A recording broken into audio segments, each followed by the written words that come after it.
معیشت کسی خطے یا کسی ملک کی وہ ریڑھ کی ہڈی کی حیثیت رکھتی ہے۔ جس ملک کی معیشت مضبوط ہوگی تو وہ ملک اقتصادی طور پر یا معاشی طور پر وہ ملک مضبوط ہوگا، اور جہاں معیشت کمزور ہو جاتی ہے تو وہ ملک پھر انتشار کا شکار ہو جاتا ہے۔ معیشت کا تصور تعلیمات نبوی کی روشنی میں کچھ باتیں آپ کے سامنے عرض کروں گا تاکہ مجھے اور آپ حضرات کو اسلامی نظریہ معیشت کی کچھ سمجھ آ جائے کہ اس وقت ہر آدمی پریشان ہے بجلی کا بل لیے ہوئے۔ کوئی کہہ رہا ہے 60,000 آ گیا، کوئی کہہ رہا ہے 80,000 آ گیا، کوئی کہہ رہا ہے لاکھ آ رہا ہے، اور معاشی طور پہ عدم استحکام جو اس وطن کے اندر ہے آپ سب کے سامنے۔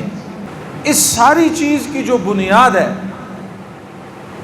جو اس ساری چیز کی جڑ ہے، وہ اسلام کو چھوڑنا، جو سیدھی اور صاف بات ہے، اس کو چھوڑ کر جب کوئی ملک یا کوئی گھر یا اپنی ذات کو انسان چلائے گا تو وہ پھر انتشار کا شکار ہوگا، کبھی سکون کا شکار نہیں ہو سکتا۔ دو چیزیں ہیں، ایک ہے دنیاوی اعتبار سے معیشت کے اسباب کو اختیار کرنا، اور دوسری چیز ہے اعمال کے اعتبار سے اپنے وجود کو، اپنے گھر کو اور اپنے ملک کو ان اعمال کے ذریعے سے اللہ کی مدد اور نصرت کو اتارنا۔ جب یہ دو چیزیں ہوں گی تو وہ گھر بھی معاشی طور پہ خوشحال ہوگا، وہ دکاندار بھی معاشی طور پہ خوشحال ہوگا، اور وہ خطہ بھی معاشی طور پہ خوشحال ہوگا۔ اعمال کے اعتبار سے مثال کے طور پہ اب شاہ صاحب بات کر رہے ہیں، میری بات جھوٹ اور سچ کا احتمال ہے، آپ کی بات بھی جھوٹ اور سچ ہو سکتی ہے، لیکن سید الصادقین امام الانبیاء صلی اللہ تعالی وسلم کے فرمان کے اندر کبھی شک نہیں ہو سکتا۔ عورتیں گھر میں مصلی بچھا کے نماز نہیں پڑھ رہی، مرد مسجد میں آ کے نماز نہیں پڑھ رہے۔ پہلی بات میرے محترم دوستو یہ ہے، یہ گھر نحوست کا ڈیرا ہے، یہاں اللہ کی رحمت کدھر آئے گی مجھے بتائیں؟ اور جہاں ملک کا ملک بے نمازی ہو، مسجد ویران ہے، فجر میں نمازی نہیں آ رہا، زور میں نمازی نہیں آ رہا، اللہ کے احکامات ٹوٹ رہے ہیں، بازار کے اندر جاؤ شریعت ٹوٹ رہی ہے، حضور کی سنت چھوٹ رہی ہے، گھروں میں جاؤ بیٹے کی شادی کر رہا ہے، میرے محترم دوستو بیٹی کی شادی کر رہا ہے، پلاننگ بنا رہا ہے، آج میری بیٹی کی شادی ہے، ساری چیزوں کو ترتیب دے رہا ہے، یہ بھی خرید کے لے آؤ، یہ بھی خرید کے لے آؤ، یہ رسمیں کرو، وہ رسمیں کرو۔ کسی نے کہا تیری بیٹی اور بیٹے کی شادی ہے، تیرا بھائی تو تجھ سے ناراض ہے، خوشی کا موقع ہے، اس کو جا کر راضی کر دے۔ یہ جاتا ہے جرگہ لے کر بھائی کے پاؤں پکڑتا ہے، کہ خوشی کا موقع ہے، دیکھ راضی ہو جا، بہن کو راضی کر رہا ہے۔ اس سارے موقع میں سب کو راضی کر لیا، لیکن ایک ہستی ہے جس کو ناراض کیا، وہ امام الانبیاء صلی اللہ تعالی علیہ وسلم۔ کیا ساری ترتیب میں یہ بھی تھی کہ میرے نبی نے مجھے شادی کیسے دکھائی ہے، طریقہ کیسے بتایا ہے، غمی کا طریقہ کیسے بتایا ہے؟ مجھے پھر بتاؤ نا، بحیثیت قوم اللہ رب العزت کی رحمت کیسے اترے؟ ہمارے وطن کا مسئلہ کیا؟ روٹی کا مسئلہ ہے، بس روٹی کے اوپر لڑائی ہو رہی ہے، خودکشیاں ہو رہی ہیں، بچوں کو مارا جا رہا ہے، چھلانگیں لگائی جا رہی ہیں، لوگ روز اسٹیٹس لگا رہے ہیں آج فلاں جگہ خودکشی ہو گئی۔ میں یہ انفرادی طور پہ بات کر رہا ہوں۔ اللہ کہتے ہیں کہ زمین کے اندر جتنے چلنے والے انسان یا حیوان ہیں، الا علی اللہ رزقھا، ان کا رزق کس کے ذمہ ہے؟ جب رزق رب نے اپنے ذمہ لے لیا ہے تو میرے محترم دوستوں پھر ڈرنا کس بات کا ہے؟ حضور صلی اللہ تعالی علیہ وسلم کا پہلا فرمان ہے، آپ نے فرمایا 5 وقت کی نماز کا اہتمام کرو۔ فرمایا میں آمنہ کا لال تمہیں کہتا ہوں، سنو، تم سجدہ رب کے سامنے جھکاؤ، ملے گا کیا؟ فرمایا پہلا انعام یہ ملے گا، تمہارا رب معیشت کی تنگی کو ہٹا دے گا۔ پہلا انعام نماز پہ، پہلا انعام فرمایا رزق کی تنگی ختم ہوگی۔ مسئلہ یہاں ہے، ہم کہیں اور تلاش کر رہے ہیں۔ بحیثیت انفرادی طور پہ میں اور آپ اپنے گریبان میں جان کر دیکھ لیں، بالغ ہونے سے لے کر آج تک میری کوئی نماز تو نہیں رہی. مؤذن آزان دے اللہ کے سامنے آ کر سجدہ کر رہے, ربا میں سب کو چھوڑ کر آ گیا ہوں, سر تیرے سامنے جھکا رہا ہوں, اللہ تیرے حکم کو پورا کر, قبول کرنا تیرا کام ہے. یہ بحثیت کون؟ اعمال کو چھوڑا ہوا ہے, اعمال کی زندگی کو چھوڑا ہوا ہے, جس کی وجہ سے اللہ حالات لا رہے. اور دوسری طرف تو دوسرا پہلو آئے, معاشی طور پہ اسباب کیا ہیں؟ معاشی طور پہ اسباب کو اختیار کیا کیا جاتا ہے؟ مملکت کی کیا ذمہ داری ہے؟ سربراہان مملکت کی کیا ذمہ داری ہے؟ امام الانبیاء سرور کونین صلی اللہ تعالی علیہ وسلم آپ مدینہ منورہ آئے, سب سے پہلی بات آپ ذرا دیکھیں, مکہ مکرمہ سے صحابہ اپنا سب کچھ چھوڑ کر آ رہے ہیں, صرف بدن کے کپڑے ہیں, کسی کے بدن پہ کپڑے بھی مختصر ہیں, سب کو چھوڑ چھاڑ کے مدینہ آئے. سب سے پہلا مسئلہ معاشی مسئلہ تھا. آپ نے انصار مدینہ کے مستقل رہنے والے لوگوں کو اور ان مہاجرین کو اکٹھا کیا, اور آپ نے کہا یہ آپ کے بھائی ہیں, ان کو اس وقت چھت کی ضرورت ہے, اس وقت ان کو معیشت کی ضرورت ہے. آپ نے ان کے درمیان بھائی چارہ قائم کیا, اور ایسا بھائی چارہ قائم کیا جس کی زمین زیادہ تھی اس نے آدھی صحابہ کو, ہجرت کرنے والوں کو دے دی. 2 گھر تھے, 1 گھر ان کو دے دیا, فرمایا چھت بھی مل گیا اور محنت کرنے کے لیے زمین بھی مل گئی. پھر صحابہ نے اس زمین پر محنت کی اور محنت کر کے میرے محترم دوستو اس مسئلے کو حل کیا. پہلی بات مواخات قائم کی. دوسری بات میثاق مدینہ کے نام سے خارجہ اور داخلہ پالیسی کو بنایا. کیا مطلب؟ اس وقت مدینہ منورہ کے سب سے قریب ترین جو کفار پڑوسی تھے وہ یہودی تھے, ان کے ساتھ معاہدہ کیا. 10-12 نکات ہیں, ان نکات میں ان میں امن کا بھی ہے, ان میں معیشت کا بھی ہے, ان میں ساری چیزوں کو آپ نے طے کیا. اور اس کے بعد آگے چلیں, اسلامی مملکت کا نظام دیکھیے.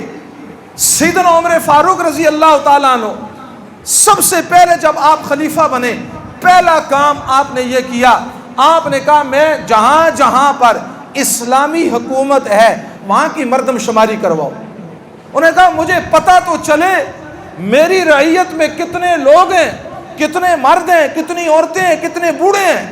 اور اس کے بعد فرمایا کتنے لوگ پڑھے لکھے ہیں, کتنے ان پڑھ ہیں, کتنے تاجر ہیں, کتنے غیر تاجر ہیں, کتنے زمیندار ہیں, کتنے غیر زمیندار ہیں, کتنے اپاہج ہیں, کتنے لنگڑے ہیں, کتنے میرے محترم دوستوں روزگار پر ہیں, کتنے روزگار پر نہیں ہیں. آپ کے سامنے یہ ساری لسٹیں مسجد نبوی میں بن کر آ گئی. سیدنا عمر فاروق رضی اللہ تعالیٰ نے لسٹوں کو سامنے رکھا اور پہلا کام یہ کیا, 2 زندگی ہے, ایک شہر کی زندگی, ایک دیہات کی زندگی. دیہات کی زندگی 2, دیہات کی زندگی میں آپ نے کیا کیا, جو دیہاتی لوگ ہیں ان کا گزر اوقات زمینوں پر ہوتا ہے. آپ نے کہا ان کی زمینوں کو چیک کرو, کسی کے پاس 10 ایکڑ ہے, کسی کے پاس 20 ہے, کسی کے پاس 100 ہے. اس کے پاس یہ زمین کب سے ہے؟ کہا جی عرصہ دراز سے ہے. اچھا یہ کتنی زمین کاشت کرتا ہے؟ 10 ایکڑ میں سے 5, اس کو مہلت دو کہ 10 کی 10 کاشت کرے. مہلت دی. اگر یہ 10 کی 10 کاشت نہیں کر سکتا پھر اس کا مطلب ہے کہ اس کا 5 پر گزارا ہے, باقی زمین جو باقی ہے وہ لے کر اس دیہات کے غریب لوگوں میں تقسیم کر دی. یہ اسلام کا قانون ہے. آپ ذرا اپنے ملک میں دیکھیں نا, جن کو انگریز نے جاگیریں دی آج بھی وہی جاگیردار ہیں. اگر اسلام کا قانون ہوتا وہاں کی زمینیں جو بنجر پڑی ہوئی ہیں وہ غریب لوگوں میں تقسیم ہوتی تو دیہات کا رہنے والا کوئی غریب رہ سکتا تھا؟ یہ قانون ہے اسلام کا کہ ان کو مہلت دو. اگر یہ اتنا کر سکتے ہیں تو ٹھیک ہے, خود کریں, کسی سے کروائیں, لیکن زمینوں کو آباد کریں. جتنی آباد کر سکتے اتنا ان کا حق ہے, جتنی آباد نہیں کر سکتے وہ لے کر اس گاؤں کے اس بستی کے غریبوں میں تقسیم کر دیں. اچھا اگلا کام, زمینیں تقسیم ہو گئیں, وہ اس پر کاشتکاری کریں. اس کے بعد اس دیہات میں دیکھو کوئی غریب تو نہیں رہ گیا. جی ہاں جی غریب رہ گئے. کہا اب کیا ہے؟ اگلا نظام شریعت نے کیا مقرر کیا؟ فرمایا کچھ زمینیں بارشی ہیں, کچھ نہری ہیں, ان کے اوپر اپنی حیثیت کے مطابق عشر مقرر کر دیا، عشر۔ اب تم نے کیا کرنا ہے؟ اپنی زمینوں کا عشر نکال کے اسی بستی کے غریب لوگوں کو دینا ہے۔ اب ایک زمیندار ہے، اس کا 100 من گندم عشر بن رہا ہے، کسی غریب کو 100 من گندم ملے گی، مجھے بتاؤ وہ بیچ کے کاروبار نہیں کر سکے گا؟ یہ عشر ان گاؤں والوں کو دو اور ان کو کہو کہ اس عشر کو لے کر اپنے پاؤں پر کھڑے ہو جاؤ۔ یہ نظام سیدنا عمر فاروق رضی اللہ تعالیٰ عنہ نے دیہات میں نافذ کیا، اور ایک سال کے اندر ان سارے دیہاتوں میں لوگ عشر دینے والے، زکوٰۃ دینے والے، زکوٰۃ لینے والا کوئی نہ رہا۔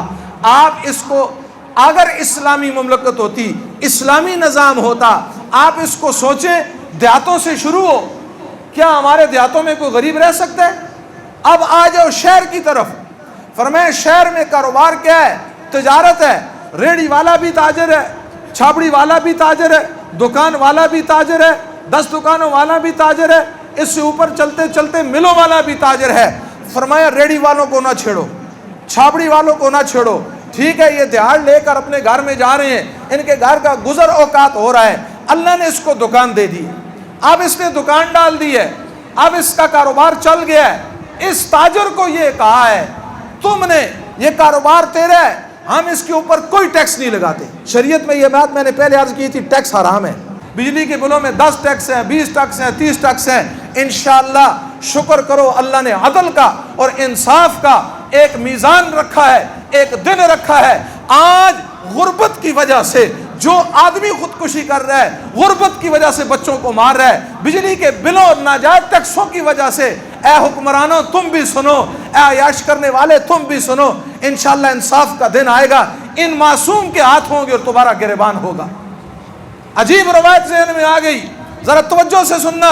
حضور صلی اللہ تعالی علیہ وسلم آپ کے خادم، اب ذرا تصور کرو، خادم بھی حضور کے غزوہ، یہ جب خیبر فتح ہوا، خیبر کے موقع پر یہ کچھ دن حضور کی صحبت میں یہ غلام رہا۔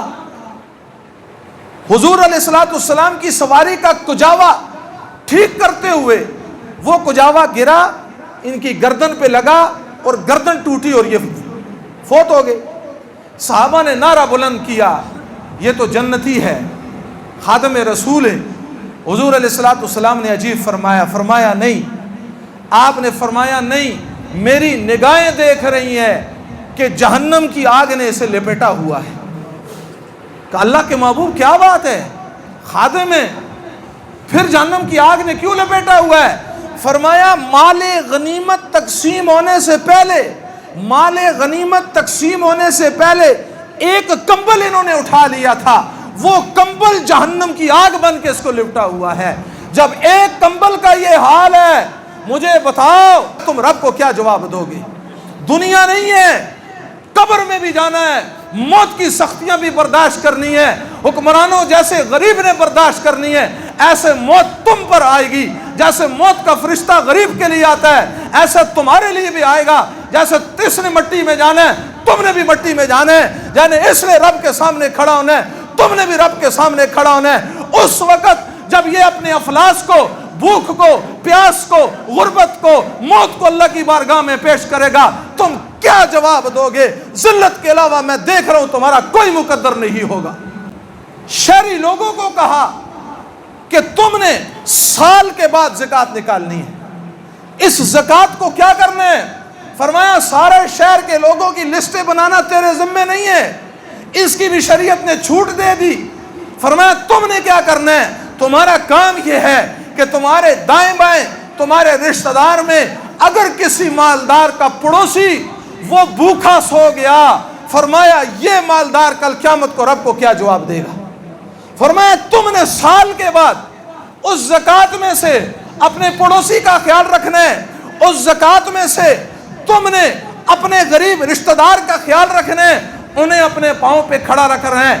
ایک دیہات میں خراج کا نظام شریعت نے مقرر کیا، شہر میں مالداروں پر زکوٰۃ کا نظام مقرر کیا۔ فرمایا جب یہ نظام عام ہوا اور جب اس کی تقسیم ہوئی، سیدنا عمر فاروق رضی اللہ تعالیٰ عنہ کا زمانہ ہے، نیچے سے شروع ہو، تھانے دار، پھر تحصیل، پھر ضلع، پھر ڈویژن، پھر صوبہ، پھر مرکز، وہاں پر یہ زکوٰۃ تقسیم ہوئی، پھر زکوٰۃ اور عشر بچ گیا، اس کو تحصیل میں بھیجا، جب تحصیل میں پہنچا، تحصیل میں اپنا مال تھا، اس کو غریبوں میں تقسیم کیا، بچ گیا، ڈویژن میں، ضلع میں بھیجا، ضلع والوں نے صوبے میں، اور صوبے والوں نے مرکز میں. جب مدینہ میں پہنچا، حضرت سیدنا عمر فاروق رضی اللہ تعالیٰ عنہ کو کہا گیا کہ بیت المال بھر چکا ہے، بیت المال میں جگہ نہیں. فرمایا لوگوں کو، فرمایا ان تحصیلوں میں، ان ضلعوں میں، ان ڈویژنوں میں، ان صوبوں میں کوئی غریب نہیں رہا جس کی ضرورت کو پورا نہ کر دیا ہو.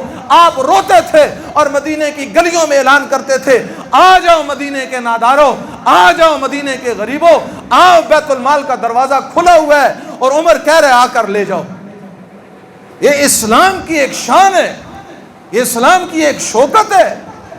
اور آگے دیکھیے اپنا طرز زندگی، اپنا طرز زندگی کیا ہے. سیدنا صدیق اکبر رضی اللہ تعالیٰ عنہ، آپ تاجر ہیں کپڑے کے، آپ تجارت کر رہے ہیں، مملکت آپ نے سنبھالی، خلیفہ بنے، آپ بازار جا رہے تھے. سیدنا عمر فاروق رضی اللہ تعالیٰ عنہ نے عرض کیا، امیر المومنین آپ تو اس طرح امور سلطنت کو نہیں سنبھال سکیں گے. فرمایا پھر گھر کا گزارا کیسے چلاؤں؟ فرمایا آپ کے لیے بیت المال سے وظیفہ مقرر کر دیا جاتا ہے. فرمایا وظیفہ کتنا ہو؟ فرمایا جتنا ایک مزدور کا اتنا ابو بکر کا مقرر کر دو. کیا جواب دو گے مجھے بتاؤ نا ذرا. یہ ججوں کے لیے، یہ وزیروں کے لیے، یہ فلانوں کے لیے تم نے مفت دیا ہوا ہے، اور اسلام میں ان بڑوں کے لیے کہیں گنجائش نہیں ہے، غریب کے لیے ہے، نیچے طبقے والے کے لیے ہے. تمہارا وہ انگریز کا نظام، وہ شاہی اور وہی نظام تمہارا چل رہا ہے، اور ایک سے ایک بڑھ کر بدماش آ رہا ہے. جب کوئی بات کی جاتی ہے کہتے ہیں میرے کمرے کا اے سی بند کر دو. اور معاملہ اے سی کا نہیں ہے، معاملہ یہ ہے جس طرح غریب بجلی کا بل دے رہا ہے اس طرح وقت کا حکمران بھی بجلی کا بل دے. جس طرح غریب اپنے جیب سے ٹیکس ادا کر رہا ہے، جج کی کرسی پر بیٹھا ہوا جج بھی دے. یہ عدل ہے، یہ انصاف ہے.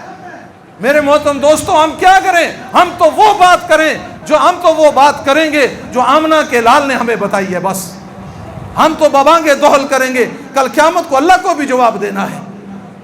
ہمارے مزاج میں، ہمارے اسلام کے مزاج میں کوئی پروٹوکول نہیں ہے. سیدنا صدیق اکبر رضی اللہ تعالیٰ کا زمانہ ہے، بیت المال کو حضرت عمر خلیفہ بنے، آپ نے کہا جا کر بیت المال کو چیک کریں. بیت المال پر تالا لگا ہوا تھا. فرمایا ابو بکر نے تالا کیوں لگایا؟ فرمایا دربان کیوں نہیں مقرر کیا؟ فرمایا تالا لگایا، چوکیداری کی ضرورت نہیں تھی. فرمایا اگر چوکیدار کھڑا کرتا پھر حضور کا تزکیہ کدھر جاتا؟ آپ نے بیت المال کھولا، صرف 1 درہم پڑا ہوا تھا. آپ نے فرمایا 1 درہم، فرمایا جو آتا تھا حضرت ابو بکر رضی اللہ تعالیٰ عنہ فوراً غریبوں میں. آپ ایک موقع پر تقسیم کر رہے ہیں، نادار لوگ آئے ہوئے ہیں. کسی نے کہا ان میں غلام بھی ہیں. ادھر غلام کھڑا ہے، ادھر بڑے صحابی کھڑے ہیں. ادھر کسی نے کہا، فرمایا معاملہ رزق کا ہے. معاملہ کس کا ہے؟ رزق کا اور معیشت کا ہے. یاد رکھنا جتنا کسی بڑے کو ملے گا اتنا ایک غلام کو بھی ملے گا. یا غلام اور بڑے میں کوئی فرق نہیں ہے، تقسیم میں کوئی فرق نہیں ہے. حضرت سیدنا عمر فاروق رضی اللہ تعالیٰ کا خلافت کا زمانہ. میرے محترم دوستو، ہم کدھر جائیں، کس طرف جائیں؟ اس لیے آج جمعے کے اجتماع سے یہ ممبر اور محراب اس عوام کے ساتھ انشاءاللہ ہر وقت کھڑا ہوگا. اس اور آپ کے توسط سے میرے محترم دوستوں اور بزرگوں، ہم اللہ کی بارگاہ میں پہلے اور یہ بات کرتے ہیں کہ دیکھو اتنا نہ اس قوم کو آزماؤ، یہ قوم پھٹ پڑے اور تمہارے گروانوں پر ہاتھ ڈالے. اس لیے اگر اپنے اور ہمارے اور اپنے آپ کو سرخرو کرنا چاہتے ہو پھر یاد رکھو قربانی اوپر سے مانگو، نیچے سے نہ مانگو. غریب سے قربانی نہ مانگو، اس کے ٹیکس وصول کر کے تم اپنے اے سی چلاؤ، اس سے ٹیکس وصول کر کے تم اپنے گھر کی عیاشیاں کرو، اس سے ٹیکس وصول کر کے تیرے گھر کا چولہا چلے. غریب ٹیکس دے اور تجھے مفت بجلی ملے، غریب ٹیکس دے تیرے بچے عیاشی کریں. اس غریب کے پھر آہا سے ڈر کہ وہ وقت دور نہیں ہے جب میرے رب کی لاٹھی بے آواز جب چلے گی اور پھر تمہارا وہ حشر ہوگا، تمہیں کفن بھی نصیب نہیں ہوگا. یہ شریعت کا تقاضا یہ ہے کہ کوئی تفریق نہیں ہے. ان سارے مفت چیزوں کو کیا کیا جائے؟ ختم کیا جائے. جو سیدھی بات ہے، مساوات قائم کی جائے, ملک خود امن کا گہوارہ بن جائے گا. ٹیکس کا تصور اسلام میں نہیں ہے. ہاں اگر اسلام ٹیکس لگانا چاہتا ہے, بامر مجبوری ہے, پھر اس کے لیے شرط یہ ہے حکمران پہلے خود سادگی پر آئیں. یہ فتویٰ ہے, حکمران سادگی پر آئیں پھر ٹیکس لگائیں. اور ایک بات, اسلامی شریعت میں اسلامی مملکت کو قرض لینے کی اجازت نہیں ہے. یہ حضور نے اصول بتایا ہے, فرمایا کسی سے قرض نہ لو. ہاں اگر قرض لینا پڑ جائے تو پھر فرمایا بلا سود کے قرض لو. اس لیے میرے محترم دوستوں اور بزرگوں, گھبرائیں نہیں. دونوں چیزوں کو میں نے آپ کے سامنے رکھ دیا ہے. بحیثیت مسلمان, بحیثیت قوم, اعمال کو اپنائیں, اللہ کے در کو پکڑیں, نمازوں کا اہتمام کریں, ذکر کا اہتمام کریں, ساتھ دعا بھی اور ساتھ دوا بھی. پھر تقدیر بدلے گی. اگر ایک چیز کو پکڑیں گے تو بات نہیں بنے گی.